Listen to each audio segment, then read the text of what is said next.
வணக்கம் நண்பர்களே. இந்த டாப்பிக்கில் நம்ம என்ன பார்க்க போகிறோம் அப்படின்னா, 8ஆம் வகுப்பில் இயல் 8ல் இருக்கக்கூடிய உரைநடை பகுதி தான் பார்க்க போகிறோம்.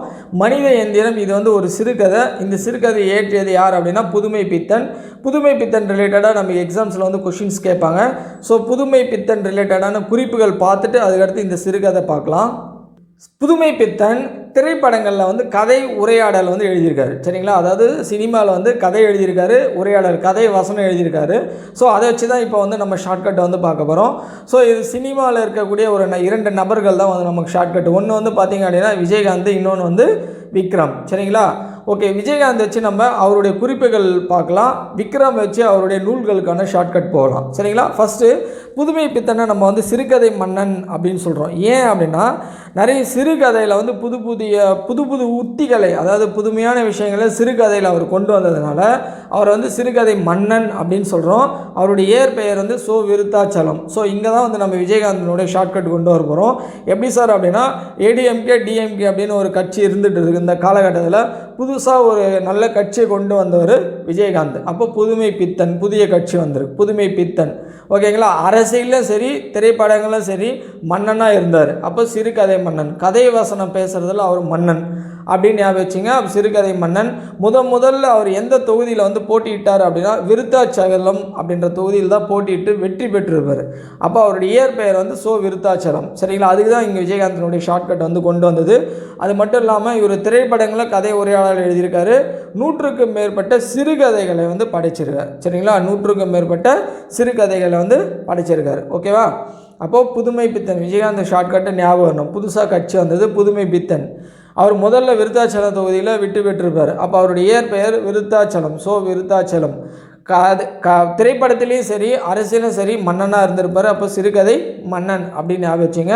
100க்கும் மேற்பட்ட சிறுகதைகளை எழுதியிருக்காரு. திரைப்படங்களில் கதை எழுதியிருக்காரு, வசனம் எழுதியிருக்காரு. இவர் எழுதிய சிறுகதைகள்லாம் என்னென்ன அப்படின்னு தான் பார்க்க போகிறோம்.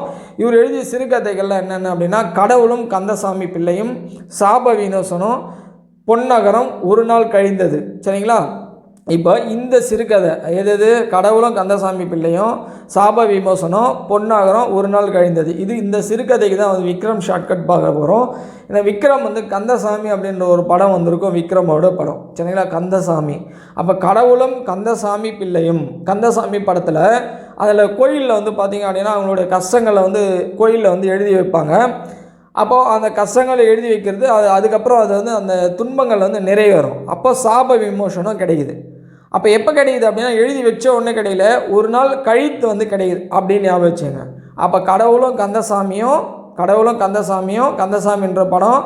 அப்போ அதில் வந்து அவங்களுடைய துன்பங்கள் எழுதி வைப்பாங்க. எதுக்காக? சாம விமோசனம் கிடைக்கிறதுக்காக அவங்களுடைய துன்பங்களில் கோயிலில் எழுதி வைப்பாங்க. அப்போ உடனே கிடைக்குமா அப்படின்னா கிடையாது, ஒரு நாள் கழித்து தான் கிடைக்கும். அப்போ ஒரு நாள் கழிந்தது சாப விமோசனம் எங்கே அப்படின்னா கந்தசாமி பிள்ளையும் கடவுளும். சரிங்களா? இதனுடைய சிறுகதை. இந்த கோயில் எங்கே இருக்குது அப்படின்னா பொன்னகரம் அப்படின்ற இடத்துல இருக்குது அப்படின்னு ஞாபகம் வச்சுங்க. அப்போ கடவுளும் கந்தசாமி பிள்ளையும் சாப விமோசனம் கிடைக்கணும், அது ஒரு நாள் கழித்து தான் கிடைக்கும். அந்த கோயில் எங்கே இருக்குது அப்படின்னா பொன்னகரம் அப்படின்ற இடத்துல இருக்குது. இது வந்து சிறுகதை. சரிங்களா? ஓகே, இப்போ இவருடைய சிறுகதைகள்லாம் வந்து எந்த இதழில் வெளியானது அப்படின்னு கேட்பாங்க. மணிக்கொடி அப்படின்ற இதழில் வெளியான சிறுகதை தான் இது அப்படின்னு ஞாபகம் வச்சுங்க. சரிங்களா? மணிக்கொடி அப்படின்ற இதழில் வெளியான புதுமை பித்தனின் சிறுகதை தான் வந்து இங்கே வந்து கொடுத்துருப்பாங்க. எந்த கதை? இப்போ நம்ம பார்க்கக்கூடிய இந்த கதையை மனித எந்திரம் அப்படின்ற இந்த சிறுகதை தான் வந்து இங்கே கொடுத்துருப்பாங்க. இது வந்து ஸ்டோர் குமஸ்தாவாக இருப்பார் மீனாட்சி சுந்தரம் அவர்கள். அவருடைய ஃப்ரெண்டு கல்யாண சுந்தரம், இவங்க ரிலேட்டடாக தான் இந்த கதை போகும். ஸோ எக்ஸாம் பாயிண்ட் ஆஃப் வியூவில் நமக்கு இந்த கதை வந்து தேவை கிடையாது. எக்ஸாம் பாயிண்ட் ஆஃப் வியூவில் கேட்க மாட்டாங்க. ஒரு சில குறிப்புகள் இருக்குது, அதை மட்டும் இங்கே பார்த்துக்கலாம். தெரிந்து தெளிவோம்ல கொடுத்துருக்காங்க பாருங்கள். இந்த தெரிந்து தெளிவுலேருந்து குறிப்புகள் வந்து கேட்கலாம். அதாவது மாகாணி வீசம் அப்படின்னா அளவை பெயர்கள். சரிங்களா? அதாவது அளப்பதற்காக பயன்படுத்திய பெயர்கள் மாகாணி வீசம் அந்த காலத்தில் பயன்படுத்துது. அதுக்கடுத்து அணா சல்லி துட்டு, இதெல்லாம் வந்து நாணய பெயர்கள். அணா சல்லி துட்டு, இந்த துட்டு அப்படின்றத நம்ம சொல்லுவோம். துட்டு அப்படின்னா நாணயம் தான் வந்து துட்டு அப்படின்னு சொல்லியிருக்கோம், இது தெரிஞ்சது தான். சல்லி அப்படின்றதையும் சொல்லியிருக்கோம். சரிங்களா? இதெல்லாம் வந்து நாணய பெயர்கள். அணா அப்படின்றத நம்ம பயன்படுத்தணும். அதான் 1 ரூபி காயின் இருக்கு இல்லையா, அதான் 16 அணாக்கள் தான் வந்து 1 ரூபா. 16 அணாக்கள் 1 ரூபா. அதே 6 ரூபாய் 8 அணா இருக்குது பாருங்கள், அது 50 பைசா. இப்போ வந்து கிடையாது அது. அந்த 50 பைசா தான் நம்ம 8 அணா அப்படின்னு சொல்லுவோம். அரை ரூபா அதுதான் வந்து 8 அணா. 1/4 ரூபாய் வந்து 4 அணா அப்படின்னு சொல்லுவோம். 4 அணா கொடு அப்படின்னு கேட்பாங்க அப்போலாம்.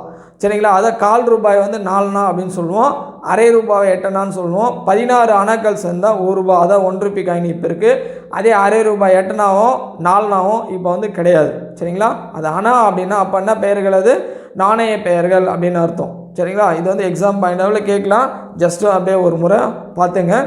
அதுக்கடுத்து நம்ம என்ன பார்க்க போகிறோம் அப்படின்னா இலக்கண பகுதி தான் பார்க்க போகிறோம். ஸோ யாப் இலக்கணம் அப்படின்ற இலக்கண பகுதி பார்க்க போகிறோம். இந்த யாப் இலக்கணம் வந்து உங்களுக்கு போர்டில் வந்து கிளாஸஸாக வந்து கொடுப்பேன். ஸோ அதை வந்து நீங்கள் பார்க்கணும் அப்படின்னா இங்கே கொடுத்துருக்கக்கூடிய இந்த வீடியோவை கிளிக் பண்ணிங்க அப்படின்னா உங்களுக்கு அது செப்பரேட் வீடியோவாக உங்களுக்கு யாப் இலக்கணம் பார்க்கலாம். சரிங்களா. ஓகே, நன்றி.